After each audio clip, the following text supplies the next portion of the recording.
Good evening. So in this presentation, I am going to present about basic concepts of management, development, and the nature and scope of executive development.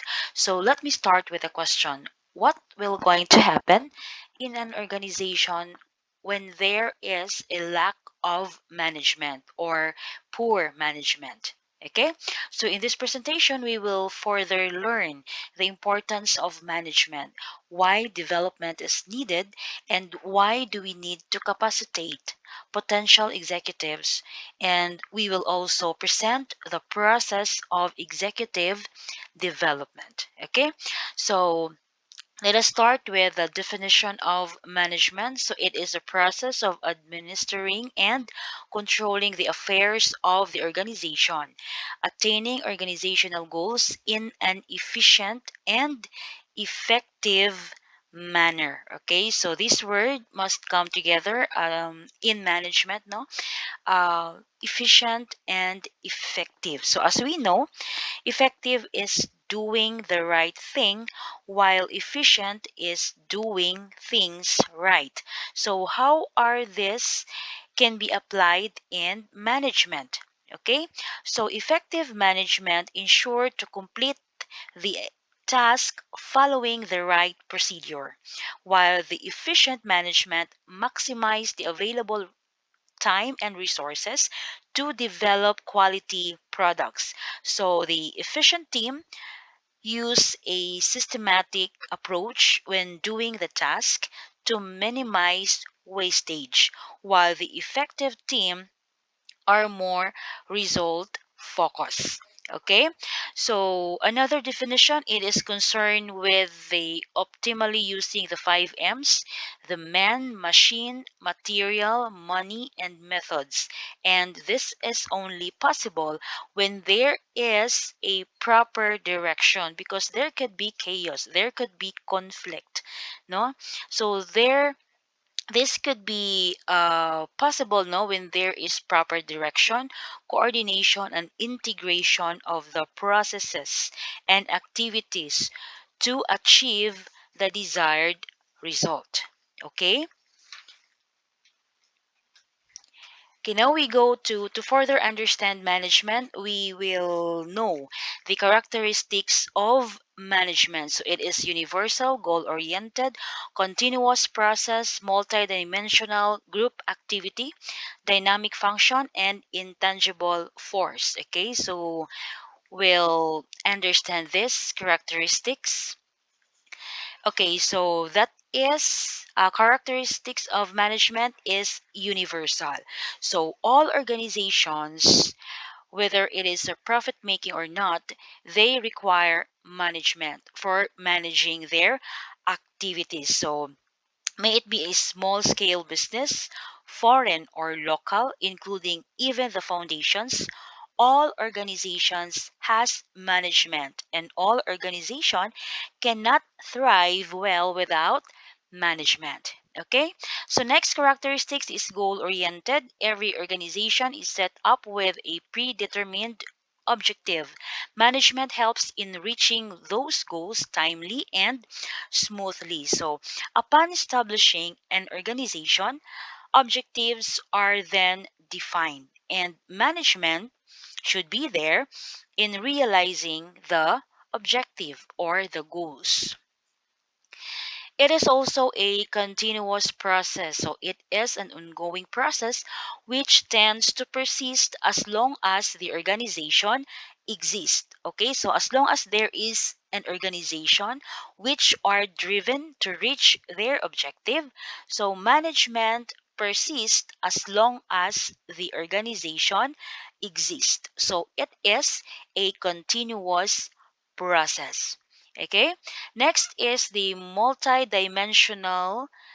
Yes, characteristics of management. It is multidimensional. So management is not confined to the administration of people only, but it is also it also management work processes and operations, which makes it a multidisciplinary activity. So management is not only in managing people, but base sa definition natin kanina, management controls and directs the affairs of the organization. So it relates to multiple aspects within and outside the organization.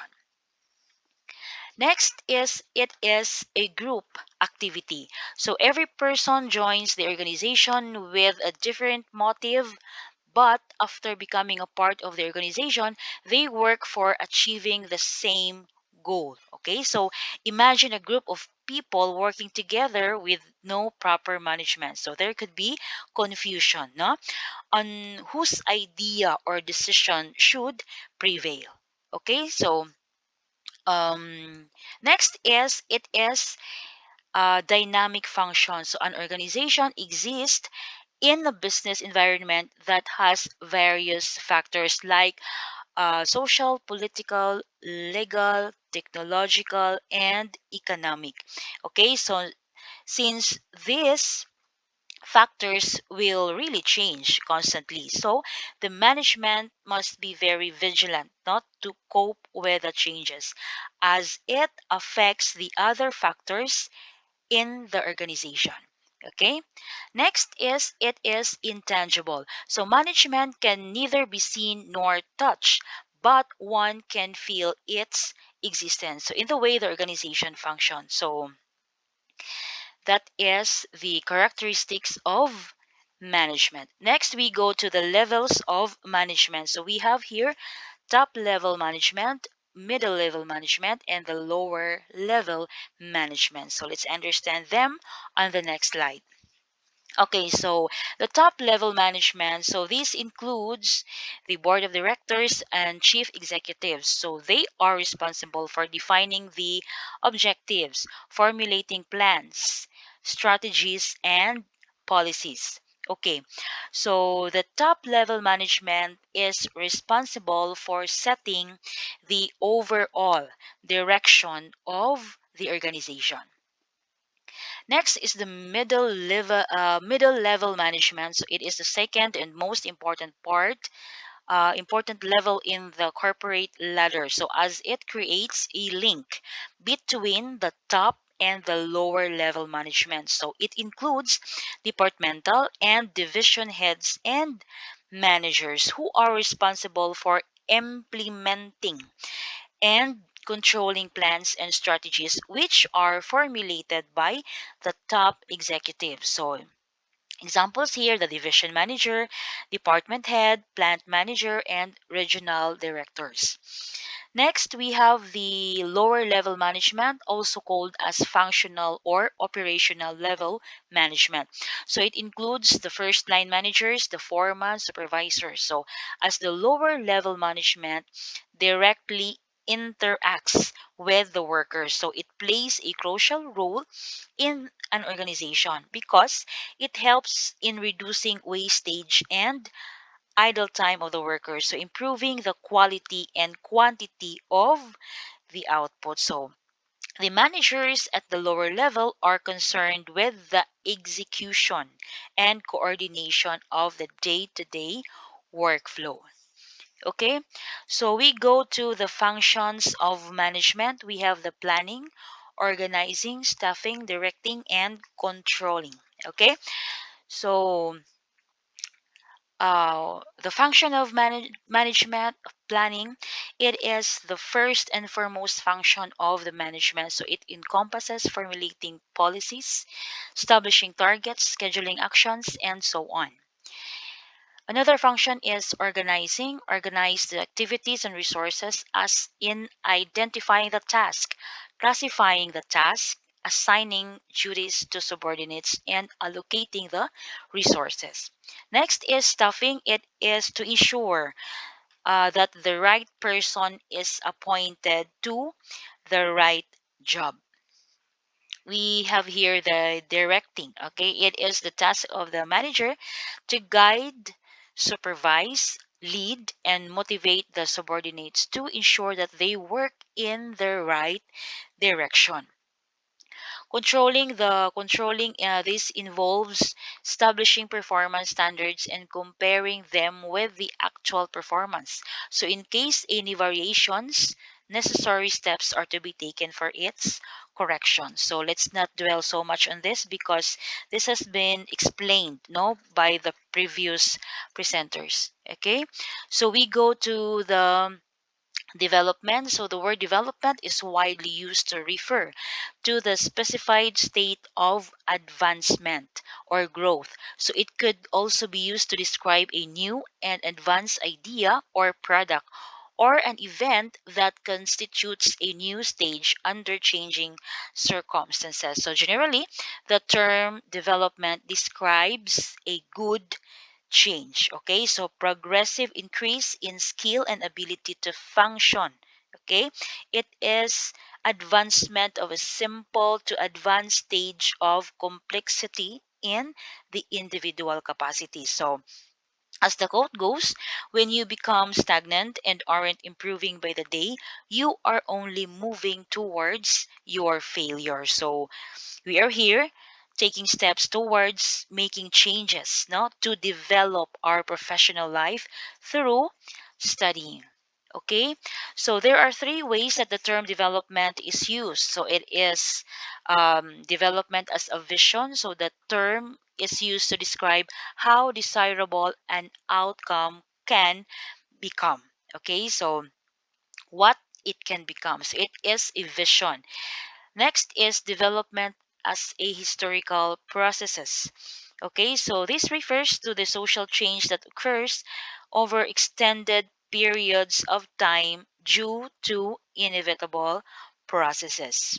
Next is development as action. So this deliberates action to change things for the better. So as mentioned a while ago, that development is for a change for a good. Okay, so development is more commonly seen as the aggregate of both training and education. So it occurs over time with maturity and understanding. So it's a complex process now that involves accumulation of knowledge gained through training, education, work, and life experience. Okay, so we go to the executive development. Okay, so executive development refers to the programs, activities, and processes designed to enhance the knowledge, skills, and abilities of executives and prepare them to meet the challenges of their current and future roles as an executive. Okay, so the goal is to sustain in dynamic and competitive environments. So executives need to think about working in a different way, to work outside the box, which calls for a higher level of cognitive skill. So because this world is dynamic, executives should be competitive also in a global setting. Next is ensure competent staff at all levels. So since there is a growing um, move towards example the e-learning and distance learning, executives must also embrace this advancement. So this must ensure that competence should not only for the top level management but to all levels in the organization. Next is develop leaders and executive career growth. Okay, so there could be a personal development plan, no, the PDP for each executive director, taking account of the director's specific needs and the appropriate methods for meeting them. So take note that the individual development would result to organization development. Okay, so we'll know what is executive development based on the definition of the different um, researchers. Okay, so executive development is an ongoing process that helps managers gain knowledge, skills, abilities to handle current situations in a more efficient manner and get matured to handle future challenges successfully.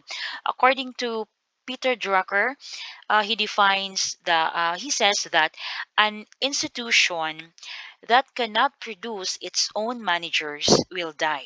So from an overall point of view, the ability of an institution to produce a manager is more important than its ability to produce goods efficiently and cheaply. Okay, so this is very evident, no? So that is why many organizations produce really their own executives. So some employees start in a lower level or entry positions and work their way up to the ladder through experience and hard work. So potential executives can come from lower level management. So they experience and are exposed to the different jobs. So this way, they know exactly how the organization functions from the bottom up.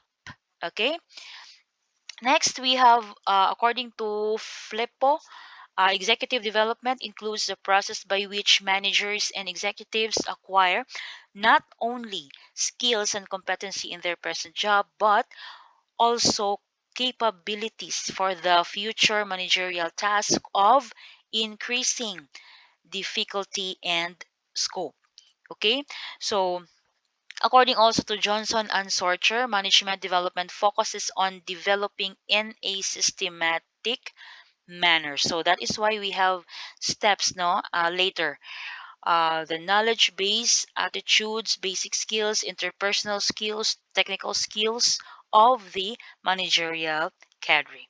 Okay, so we will also know the importance, no, of the executive development. So it helps managers to develop skills to face cutthroat competition. So, cutthroat competition, or it is otherwise known as fierce competition. So, competitors try to eliminate others from business. Okay, so we will help the managers to develop skills, no, to face that challenge. So it enables managers to face problems related to technology and institutions. So that is why plenty of training will come along the way, no, as we impose, no, executive development in our organization. So it helps in developing better relations with laborers. Okay, so we have here the sensitivity training, right? And then executives need training and education to understand and adjust to changes. So later we will know, no, the off the job and on the job training method. And then we have executive development is required to broaden. This is broaden. Executive development is required to broaden the outlook of managers. Okay, next we go to the training method. Okay, so there are two training methods, no, the on the job and the off the job. So let's start with the on the job training. So it is otherwise known as learning, no, learning while doing. Okay, it's on the job. So under the on the job training, the employees get trained while doing their day-to-day job. Okay, so skills are gained while employees are carrying out their daily tasks and responsibilities. So it is really learning while doing. Okay, so employees learn in the real work environment by facing challenges and situations and solving them under the guidance of a much superior and experienced employee. Okay, so we have also the off the job training. Um, this is imparted, no, when new job skills and knowledge is to be taught to the employees. Okay, so off the job training takes place away from the immediate workplace. So as you can see here, okay, so there might be classroom sessions and trainers from outside um, the organization to train the employees. So it is costlier and more artificial than on the job training. Okay. So here, you are going to hire panel trainers, and then you will um, rent some space, no, where the sessions will be, or the conference will be conducted. Okay, so it is more costlier. Okay, so now we go to the methods under on the job training and off the job training. So we have here the job rotation. So the trainee in here are shifted from between two or more job assignments. So the goal is to give the trainee wider experience, gain more knowledge about the overall operation. So next we have the coaching. So under coaching, the trainee is placed under a particular executive who functions as a coach. So that executive will provide feedback to the trainee and give some suggestions for improvement or corrections. Okay? Next, we have the understudy. So in this method, the trainee are prepared to perform the work or fill the position of their superior. So for example, an executive may pick up one competent employee to become his understudy. So this gives the understudy an opportunity to try out his leadership skill. Next, the committee assignment. A trainee here is assigned to be a member of a committee and is tasked with problem solving and making recommendations. Okay, now we go to the off the job training techniques. Okay, so we start with meetings and lectures. Okay, so this is very self explanatory, no? So we go to special courses. Okay, so some companies, I have gone through my research, that the LSA Global in California, this is one of the business management consultant. They offer specialized courses. Okay, so specialized management training modules. So they have this example, the career development, corporate compliance, decision making, diversity and inclusion, and more to develop an executive skill on the trainees. Okay, so we go to the case studies. So case studies, we are also exposed uh, in this subject, no, different case studies. So wherein a trainee is given some real life situations to stimulate the trainees to think and make decisions to solve problems, make recommendations, alternative courses of actions to implement best and effective practices. Okay, so we have the role playing example. Given a customer complaints, how are you acting as a manager would resolve the situation? Okay, sensitivity training. This is a form of training, um, making future executives to be more aware of their behaviors, attitudes, to be more sensitive to the needs of others in the workplace. Okay, so some companies are using both on the job and off the job training. Okay, now we go to the process of executive development. So, contemporary organizations have realized the importance of human capital and increasingly finding it's necessary action to continuously train and develop human resources. Okay, so how is executive development processes goes? Okay, so first, analysis of development needs. So first of all, the present and future development needs of the organization are ascertained. So we determine how many and what type of executive do the organization needs. Okay, and then appraisal of the present managerial talent. So determine the type of executive talent available. Okay, so this is more on qualitative assessment. Okay, so we also have the planning, individual training, and development program. So development program should be tailor made for each individual, since each one of us has a unique set of characteristics. And then we have establishing training and development program. The HR department prepares comprehensive and well conceived programs. So the HR team should design a training. Okay. And we also have the last, no, evaluating developing program. Okay, so we find out to what extent the program's objectives has been achieved. Okay, so this is the summary of my presentation, and these are my references. Okay, so thank you so much for listening.